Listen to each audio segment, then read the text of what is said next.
Bénédicte, vous êtes à Londres. L'intervention britannique en Syrie suscite un très vif débat au Royaume-Uni. Oui, effectivement, même si la Première ministre, lors de la conférence de presse à laquelle nous avons assisté samedi matin, insistait sur le fait que ces frappes aériennes étaient très ciblées et justement tout avait été fait et semble-t-il respecté pour éviter toute perte humaine sur le terrain en Syrie, il y a une forte opposition politique à laquelle elle va devoir faire face. Très clairement, lundi, Theresa May ira au Parlement, fera une déclaration et je pense que la séance sera très houleuse. Il y a de plus en plus de députés qui s'opposent au fait que la Première ministre n'a pas consulté d'abord le Parlement, n'a pas eu de débat et ensuite un vote, même si elle n'y est pas contrainte.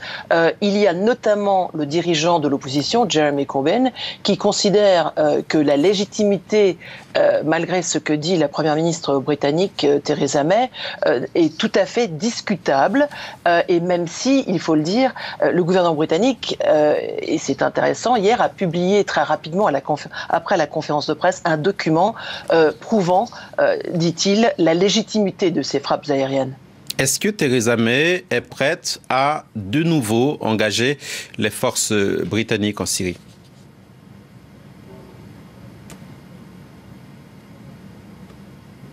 C'est précisément la question que je lui ai posée 2 fois, car j'estimais qu'elle n'avait pas vraiment répondu la première fois, et elle n'a pas vraiment répondu la deuxième fois. Il est clair que Theresa May, qui dirige un gouvernement minoritaire, pourrait être mise à mal. Je le disais, je pense que la séance sera très houleuse. Il y a, à en croire, notamment aussi l'opinion publique et certains sondages. Il y a notamment un sondage de l'Institut très respecté Survation qui dit que Theresa May aurait d'abord eu besoin d'aller avoir une approbation du Parlement britannique pour ces frappes en Syrie. 54% des personnes sondées disent oui et au contraire, est-ce qu'elle n'avait pas besoin justement de cette approbation du Parlement? Eh bien, 30% disent non et 17% disent ne pas savoir. En tout cas, je peux vous dire que ça fait la une certainement des journaux télévisés et aussi à la radio et aussi la une de la presse dominicale.